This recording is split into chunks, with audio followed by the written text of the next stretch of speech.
Our member Jim Potter will be introducing our first presentation today, Mr. Dennis Hayes. So Jim, will you do the honor of the introduction, please?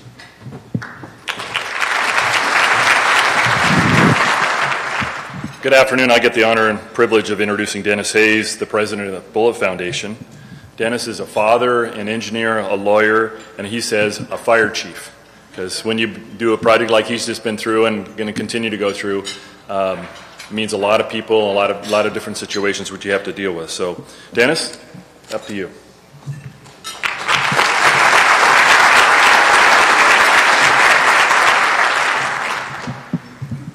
Thank you very much, Jim. This is the first time that I've put my own timer, but I've clearly got the message from you people. We're going to race through this rapidly. As you all know, environmentalists have sort of a congenital aversion to good news, and I'm here today to bust up that myth.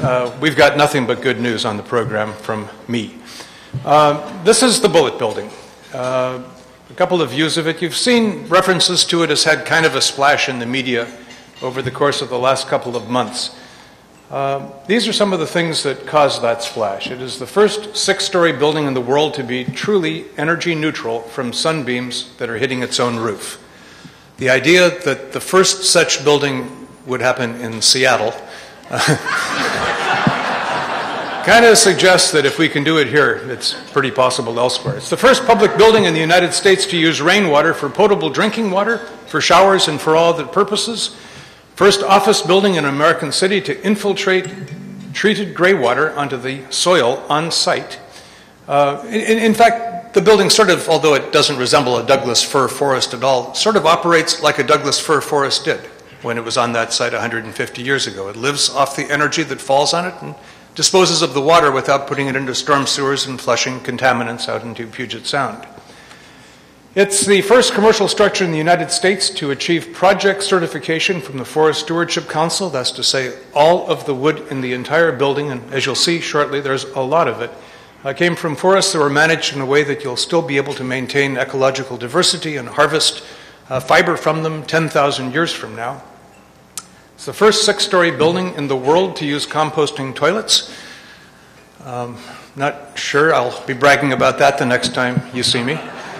You have to ask yourself, these are also toilets that use somewhere between 2 tablespoons and 1/4 of a cup of water to flush. What could go wrong, right? I'm sort of embarrassed. Of late, I've been having nightmares that involve the Carnival Cruise Line.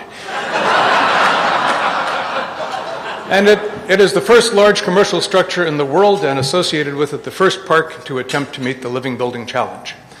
The Living Building Challenge is an effort to try to make our cities genuinely restorative. It has within it a series of petals, and these are things that you have to achieve. It's a performance-based system, and so you choose your site. Well, you have a set of petals that deal with water, with energy, with health, with materials, with equity, and with beauty. I don't have the time to go through all of them, but I'll go through a sort of a spot the issues thing for 3 or 4 of the petals. This is our site. It's in a place where you don't need to have an individual automobile. It's got a walk score on walkscore.com of 98, and it's very accessible to downtown Seattle on the most frequented bus route that heads east down Madison. That's another view of our location. Buildings, really important. They use almost half of all of the energy used in the United States, and if you're looking at electricity as opposed to all energy, for electricity, it's now 74%. So if you don't get buildings fixed up well, you're going to have a tough time addressing a whole bunch of our issues. This is a quick map of the availability of sunlight in the United States.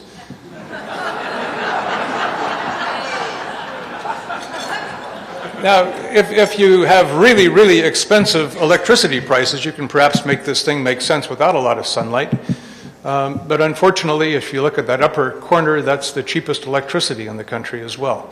It is literally the worst city in the United States for solar energy. And yet, we sent some people, daring young men on their tether lines up there to put together a solar structure for us.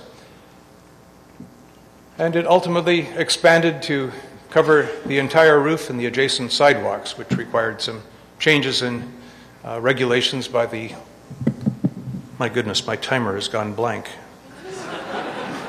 Oh, come on, baby. Okay. So we've got 570 modules, about 240 kilowatts of capacity. It'll produce about 230,000 kilowatt hours a year. And unlike any other building that I know of, that's our energy budget. We had to figure out a way to get as much building as we could under a ceiling of 230,000 kilowatt hours a year. And that's just a comparison of how other buildings would do according to that kind of a limit. In the construction industry, there's something called an energy use index, EUI. It's thousands of BTUs per square foot per year. The average office building in Seattle has an EUI of 92. Under our now 3-year-old, very, very tough energy code, that would drive you down to about 52. If you go for a green building and go to LEED, silver, gold, platinum, and take all of the energy credits with platinum and operate it well, it takes you down to 32. And if you have 230,000 kilowatt hours per year in our square footage, that gives us the potential to have an EUI of only 16. So we are going to be actually a little less than that, a little less than a LEED platinum building. That's the roof we would have needed for a typical building. That's the one for the new energy code. That's with LEED platinum, and this is our building. This is a quick view of how those things are sorted up. The most interesting thing, actually, is look at the orange, the amount of heat that goes to heating a typical office building and the amount of heat that goes to heating our building. And this is an eye chart. It just, in a much more detailed way, goes through that, and we don't have time to. This is the mechanical room of the building. The interesting thing about it is that I'm confident in this room there are at least 12 people who have walk-in closets that are bigger than the mechanical room for a 50,000 square foot building. It's done entirely with 26 geothermal wells that go down 400 feet to the place where they're going to be able to harvest 53-degree water and bring it up. 400 feet, that's like looking out the window on a 40th story of a building and looking down at the ground. That's how far down these wells go.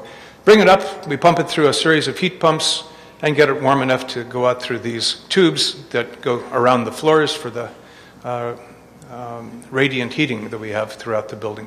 And underneath the concrete on those floors, we also have the electricity and the fiber optics. So it was sort of an interesting engineering system to make all of those things come together well.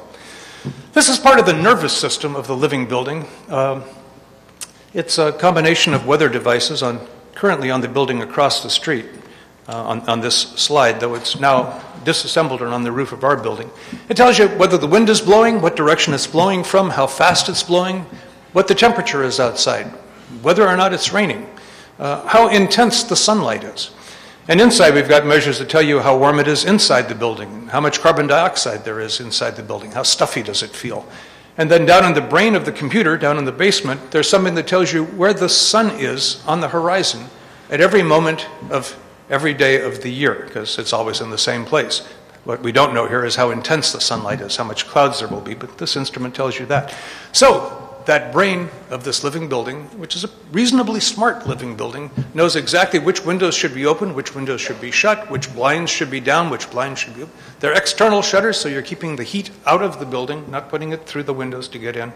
And it operates very much like our pores do. And if you look at these windows, they pop out directly in parallel to the walls of the building. So you get convective currents. The hot air rises and the cold air comes in underneath. So even in an enclosed space, or even if there's just a couple of windows open, you get those convective currents to get your fresh air. And here you can see the shutters on the outside. And it's really quite cool. If you're inside the building and you watch the sun rise in the east and go across the south and sink at the west as these shades go up and down automatically and tilt at the appropriate angle as things go on. And then if that anemometer says the wind hit 40 miles an hour, the shades all go up automatically because it can't handle it at speeds greater than 40 miles an hour. Here's one of the ways that we conserved energy. This is what's happened to daylighting on average in the United States since 1985, when we used about 2.5 watts per square foot. Now, as a society, we're under 1 watt, and for this building, we're probably going to be under 1/10 of 1 watt. In part because we have pretty well-lit offices when there's no lights on at all. As you'll see, there are no lights on in any of these shots. Another thing that's happened without us doing anything about it is in electronics. This is an office building. It's the computers, it's the printers, it's the plug loads that are the principal draws that you have once you've pulled out all of the building operating energy. And that was what was typically used by the engineering firm that designed the engineering aspects of our office in their office in 2007. And this is what they use today, less than 1/5, and yet having exactly the same capacity. In fact, my computer, which is an Apple Air, draws 12 watts when it's streaming a movie from Netflix. I mean, it's just kind of astonishing. Let's just say you line up 8 of these computers along one another, streaming 8 movies simultaneously for the amount of energy we used to use in a 100-watt incandescent bulb.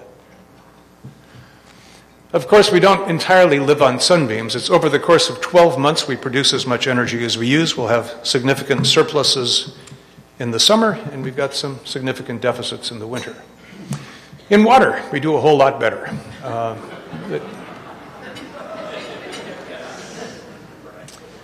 And this is, in a nutshell, I'm going to go fairly rapidly, how the system operates. We harvest all of the rainwater that comes off the roof, store it in the cistern in the basement, it holds 56,000 gallons, put it through a series of filters to get it free. These are increasingly sophisticated filters. I'll show you a look at them later. That goes up and is going to be used for all of the different purposes inside the building. I should say this system is all installed, it's all workable, it's passed all of its tests. But we need to, under the Safe Drinking Water Act, be certified as a building as a public water district. So, Greater Seattle Metropolitan Area, Water District. The Bullitt Center, Water District. Sometimes I'm a little bit embarrassed at some of the legislation that I lobbied for in my misspent youth. I was actually... So, in about 4 or 5 months, we will be actually doing what I'm saying that we're doing here. And this is just a shot of the filters. Behind that plywood is that 56,000 gallon cistern. It comes out, goes from left to right to those filters. By the time that it goes through the middle filter, it's taken out bacteria. The filter on the right will take out viruses. And then just in case anything slipped by, those 2 metallic things are ultraviolet tubes. And so it gets hit with 2 blasts of ultraviolet radiation. Then goes through a charcoal filter to take out any chemicals that might be dissolved in it. And then after it is far, far, far purer than the driven snow, that same Safe Drinking Water Act requires that we put chlorine in it and send it through the building, because actually stuff does occasionally, rarely, like 6 times in Washington State in the course of history, but occasionally, goes up through a faucet, down into the pipes, and could cause people to get ill. And so you have to carry something with it. And then we take the chlorine back out when it gets to the faucet with another activated charcoal filter. The gray water, after we put it through a centrifugal filter, take out all of the solid stuff, we go through this green roof, which will take out the phosphates and the nitrogen. We've got students from Seattle University and Seattle Academy, which is right next door, monitoring this on a daily basis. And then we infiltrate it in that plaza area between our building and an adjacent park. These are our famous foam flush toilets. Remarkably little liquid that goes into it. If you think about it, when you dip a little stick with a circle on it to blow bubbles, a small amount of liquid gets you 20, 30 bubbles. It's that sort of principle that causes this foam to work so well. It's a strong lubricant. It ultimately gets it down to 10 composters that are down in the basement of the building. Okay, that was energy, water, materials. Under the Living Building Challenge, we've got these 14 categories of materials that we can't use. It looked pretty easy until we blew it up to find out what those 14 categories actually devolve into. But even then, and even acknowledging that we had to check out 1,400 and some odd components of the building against these 362 chemicals, you know, we got computers, not a big deal. And then we found that like 3 or 4% of manufacturers misspelled their ingredients. So we had to hire a graduate student who worked full-time for 2 years to make sure that everything in the building was non-toxic, non-carcinogenic, doesn't contain any endocrine disruptors. This is kind of an interesting story if I've got time for it here. Yeah, okay. So we were talking with people, I'll come to this later actually. There we go. The people that, no, in a large commercial building, the way that you keep out water and have an air barrier is you spray something on the outer layer of firm insulation. It's generically called wet flash. We were looking at various kinds of wet flash, and everybody makes them, uses phthalates. Phthalates have been shown to be associated with confused sexuality in fish out in Puget Sound, where they're both male and female, possibly with declining sperm counts for men, almost certainly. Bill may correct me on this, but I would put a pretty high probability to the premature development of secondary sex characteristics in young women. I mean, kind of bad stuff. So we kept talking to these manufacturers. I'd love to use your stuff. Can't do it if it's got phthalates. Can you use some other plasticizer? And one of them took us very seriously and said, after we showed him the materials, and said, you know, let me play with it for a couple of months. Came back to us 2 months later and said, we actually solved the problem in a week. We've been testing it now for the last 2 months. We can give it to you and use exactly the same warranty as our ordinary products. Great. Comes back maybe a month later saying, you know, if this is right for you, it's right for everybody. We're going to take it out of all of our wet flash. A couple of months later calls up and said, you know, what's so special about wet flash? We're taking it out of all of our products. A company called Proseco, if you go to their splash page today, the upper right-hand corner that you get when you go to the company is phthalates across the top with a bar across showing that the company is phthalate-free. Assuming that these guys start to eat everybody else's lunch now, this little 50,000 square foot building begins to bring about a transition that's really important in the way that the economy operates and does it the way that it should, by an informed consumer looking for something and persuading somebody to make it. I said it was the first building to achieve project certification of FSC wood. You can see we've got a lot of wood in it. If you look at the ceilings, it kind of looks like we've got a beautiful kind of covering on our ceilings. It's made of wood, but those are actually 2x6s that are nailed together, one after another. It took 1 week to get from the south side of the building to the north side of the building by a guy whose bicep is roughly twice the size of my thighs. Just wham, wham, wham. Some of the neighbors were not terribly happy with this 5 weeks of wham, wham, wham going on. But it is a type of construction that was common for these buildings in Seattle until 1926 and has been none since 1926. And we brought it back. It stores carbon. It uses a beautiful local material. It doesn't have to be transported long distances. It gives us, we believe, a higher degree of resilience in earthquakes. The building was designed to last 250 years, and we're going to have a big earthquake sometime for sure in the next 250 years. It all just sort of made sense. I don't need that. This is another look at what the PV array looks like. It's kind of distinct. This is another shot. Bang, bam, bam. That's one of my favorite views of what the Seattle skyline looks like from this. These are a series of jobs that we made, and we brought in people and got them apprenticed to unions to do all kinds of work within it, and these are, by their very nature, non-exportable jobs. To the extent you're building stuff in your community, that's stuff that can only be done here. The wood that we brought in was finely manufactured, so it comes in to within about 1/4 of an inch of the appropriate size when we got it from the sawmill. So there's none of the waste here that you see in a typical construction project. All of that waste is back at the sawmill, where it can be put into other products and used well. This is that same shot of the city, but on a nicer day. This is one of my favorite views. We put in addition to the Living Building Challenge, I see people gathering up. I've got 2 minutes left. We just in order to make it a little bit more difficult, things that were not required by the Living Building Challenge, but that we asked for were, one, an irresistible stairway. You know, you walk into any office building, what do you see? A bank of elevators. You find a stairway someplace, it's often hard to find. It's kind of dark. It's kind of dreary. If you're a young woman, you may not want to go up there. But let's say that you do. You climb up 5 stories and the door's locked. It's kind of crazy. And in a society that is obese, we thought it would be good to give people the opportunity to have a stairway that is really quite sensationally beautiful. And as you get to the upper stories, you have views that are comparable to those of any really good corner office in downtown Seattle. This is my favorite view. This is our conference table before we got the chairs that will ultimately be there. It was from an elm that died of Dutch elm disease in Wallingford, about 6 miles from our office. The table was made by NK Build, a small little 2-person firm. We did everything we could to try to do things that would spur the local economy, and maybe I should wrap up on this.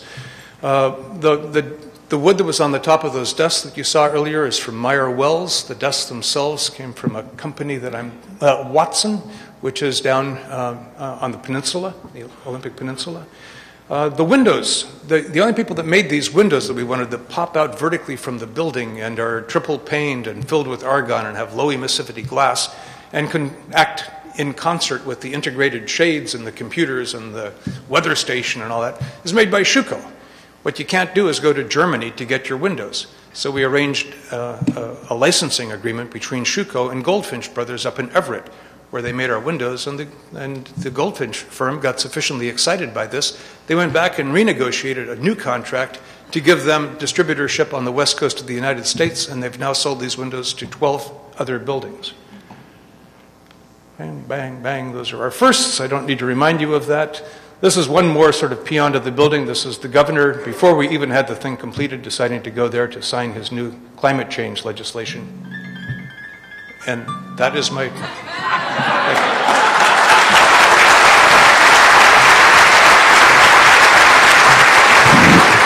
Thank you, Denis. And thank you very much for being sensitive to our time needs. All right, our next anticipated speaker will be introduced by our past president, Nancy Schlater. Nancy.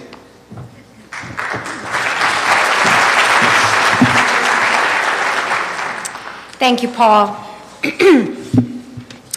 Many of us in the room here today have a scar on our arm from the smallpox vaccination that we received as a small child.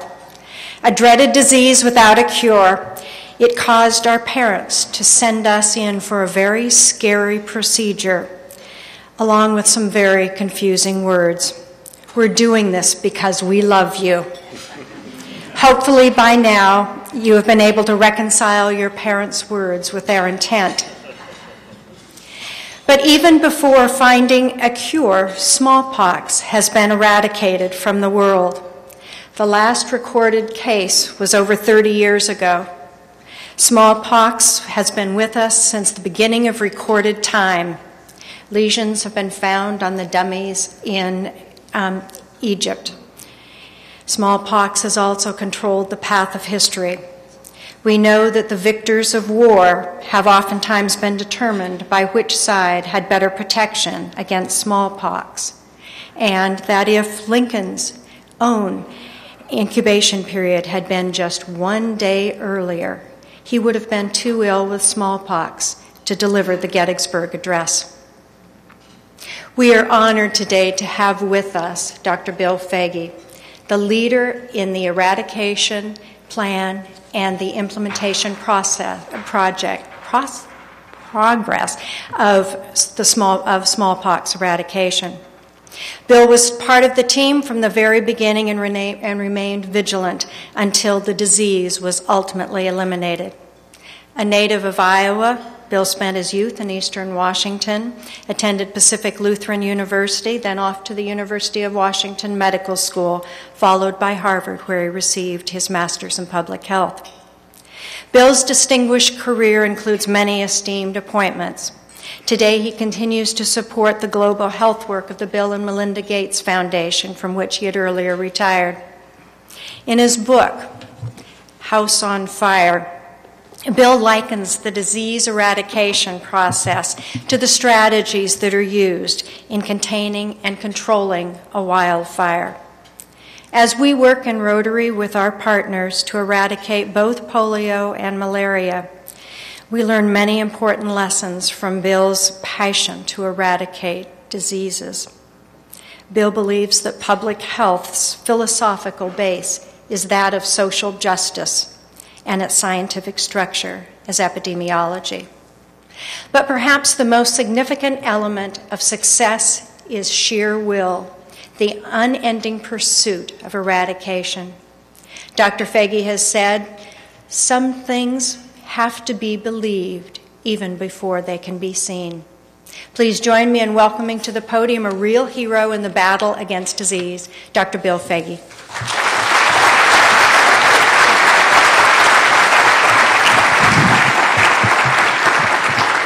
Thank you, Nancy, for that very generous introduction.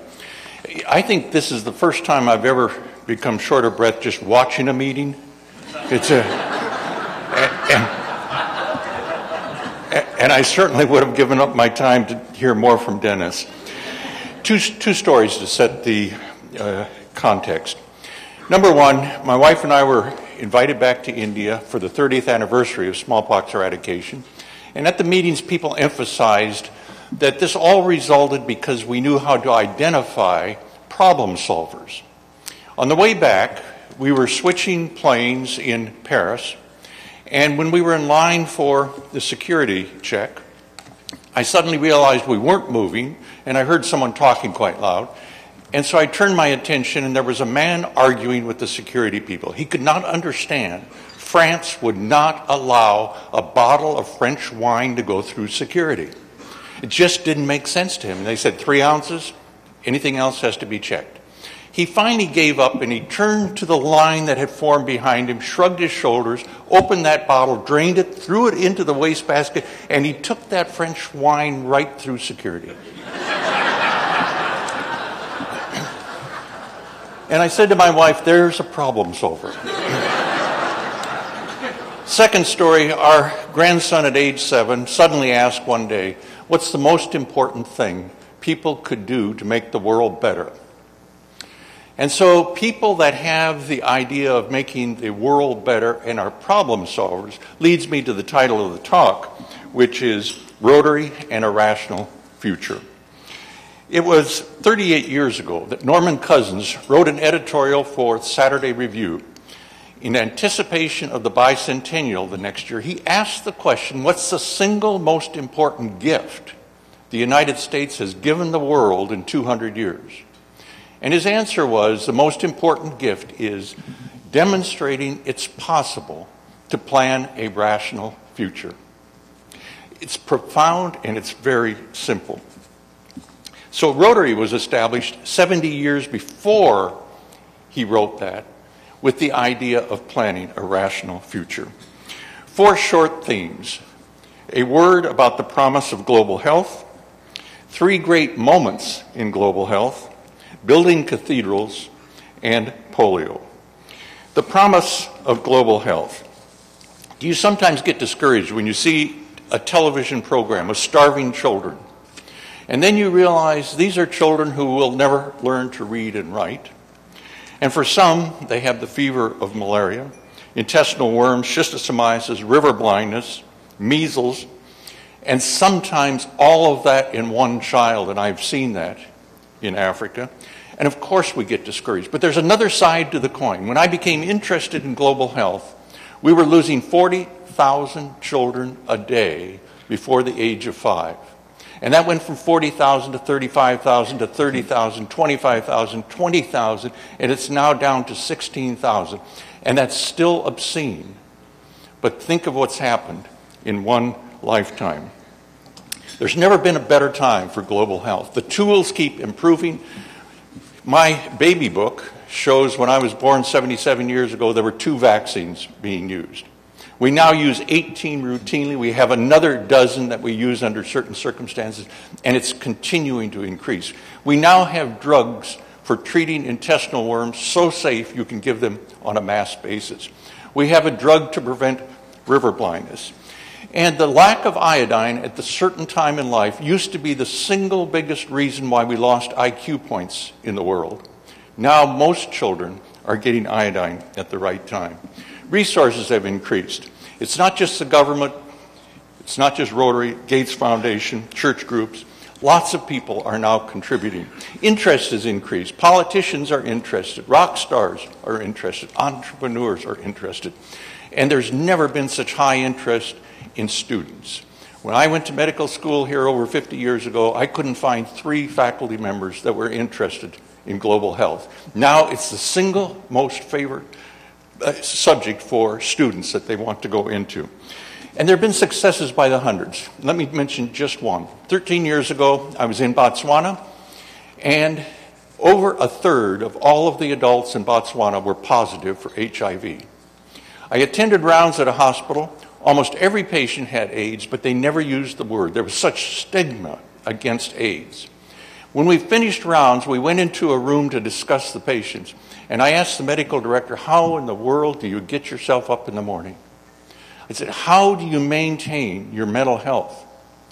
And he was quiet and he stared at me, and then I realized I shouldn't have asked that. Suddenly tears came down his face, and he said, "I've never told anyone this before." And in front of his staff and in front of his visitors, he said, "I was born one of 4 sons.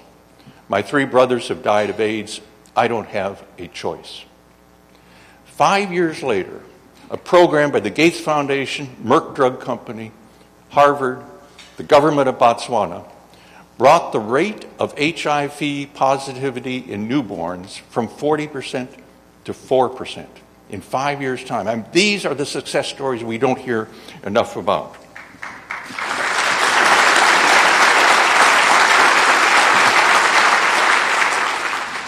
Three great moments in public health history. One, April 1955. You have to be my age to realize how afraid people were of polio. And then there was a press conference at the University of Michigan, and a man by the name of Tommy Francis, who had conducted the field trials, got up to speak. Tommy Francis was a virologist. His daughter, Mary Jane Francis, is retired in Seattle, a retired Episcopal minister. She was married to the late Russ Alexander, who taught at the School of Public Health. Tommy Francis got up and he described the field trials in 3 words: safe, effective, potent. And with that, Americans suddenly wanted polio vaccine, only to find that our government had no plan. Because the Secretary of HEW, Mrs. Hobby, had gone to Washington saying there would be no socialized medicine on her watch.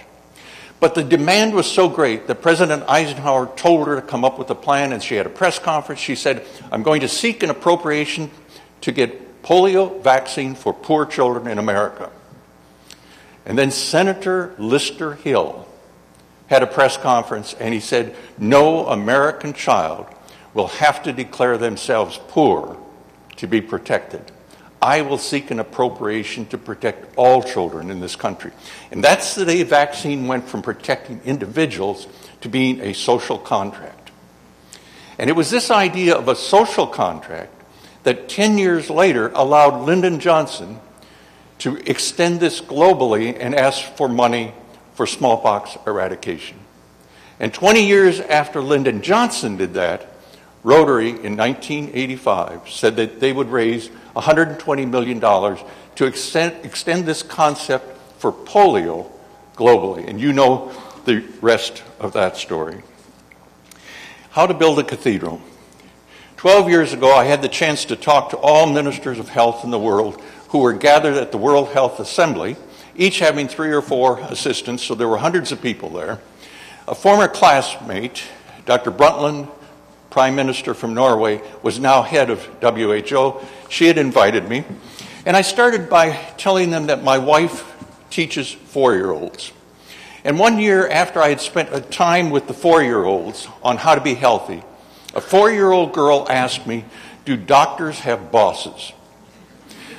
I mean, I wish I had time to talk about what goes through a mind of a 4-year-old that's thinking that way. But then I asked the ministers of health, who are your bosses? Your bosses turn out to be every child who will ever be born in the future, because you're preparing the world that they're going to live in. And the same is true for everyone in this room, for every Rotary Club. Our bosses will be everyone who will be born in the future. And we have to be thinking, what does this mean for someone 300 years from now? 1,000 years ago, suddenly we saw building materials, architectural abilities, building abilities come together, and countries and churches and rich people started putting money into building cathedrals.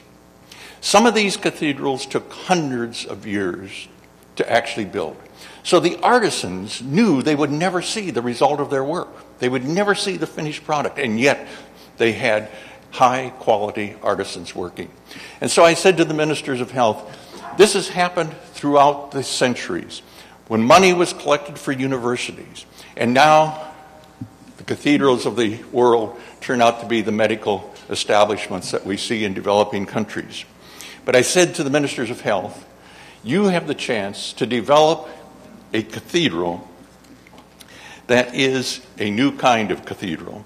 It's a virtual cathedral that protects children of the future, protects them from diseases, it protects them from poverty, it helps them to get an education. And will we be up to that task? So we here at Rotary are here because we know we can do better collectively than we can do individually. Einstein once said, nationalism is an infantile disease. He said it's the measles of mankind.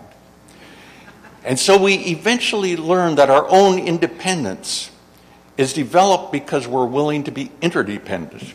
And Gandhi said, once we understand this, then we pursue interdependence with the same zeal that we pursue self-reliance. And finally, a word about polio. It's been a long and torturous road. You've gotten tired, lots of people have gotten tired, but no one has stopped working. And the coalition that has developed with Rotary, WHO, CDC, the Gates Foundation, UNICEF, and others has really been exceptional. The problems have been enormous and sometimes unanticipated. Who could have believed we would stop vaccinating in northern Nigeria for religious reasons? And yet that problem was solved by getting vaccine made in Indonesia, a Muslim country, and this was acceptable to the Muslims in northern Nigeria. And the emir who started the rumor that there was estrogen and AIDS virus in the vaccine became a convert, and his son started working for polio eradication. If you tangle with culture, culture will always win. But if you go to culture, you will find your solutions. So we found solutions to that. 5 years ago, many people wondered if we were dealing with a new polio virus in India. We simply couldn't stop it in Uttar Pradesh and Bihar. But it was the same problems. A vaccine that is not so good, which is why we have to give it 5 or 6 or 7 or 8 times, with children who had close contact because of the high population density, children who had enteroviruses that were competing with the vaccine when you gave them oral vaccine, children who were malnourished, and so it just required extra effort. And now, over 2 years since the last case of polio in India. So one by one, these problems have been solved.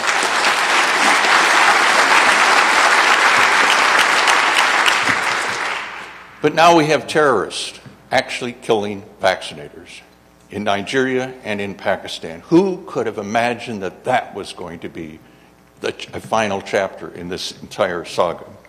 But you're building a cathedral, and it will adapt, and it will change, and it will solve even this problem.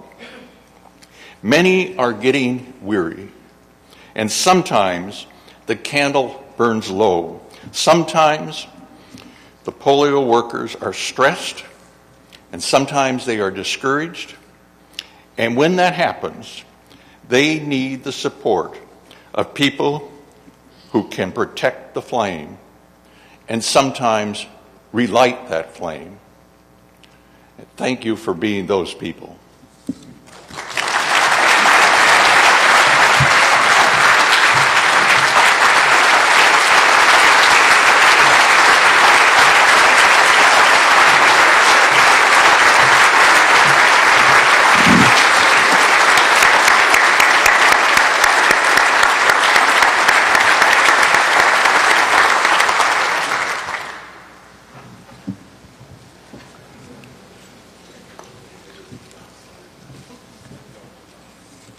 Thank you very much. Bill and Dennis, you guys are just brilliant. And thanks for sharing your knowledge and your wisdom and your intelligence with everyone here in the club and the world, for sharing it. It's just so cool to see. David, thanks for running that Rotary First Harvest. Great job doing that. Just so much going on. But your message reaches our hearts for sure. Thank you for all the work you both do in your fields. You're experts in your respective fields, and we appreciate it and we respect it. Thank you.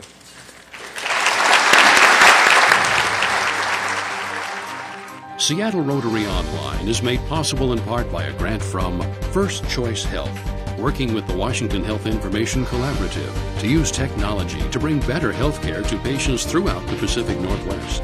First Choice Health.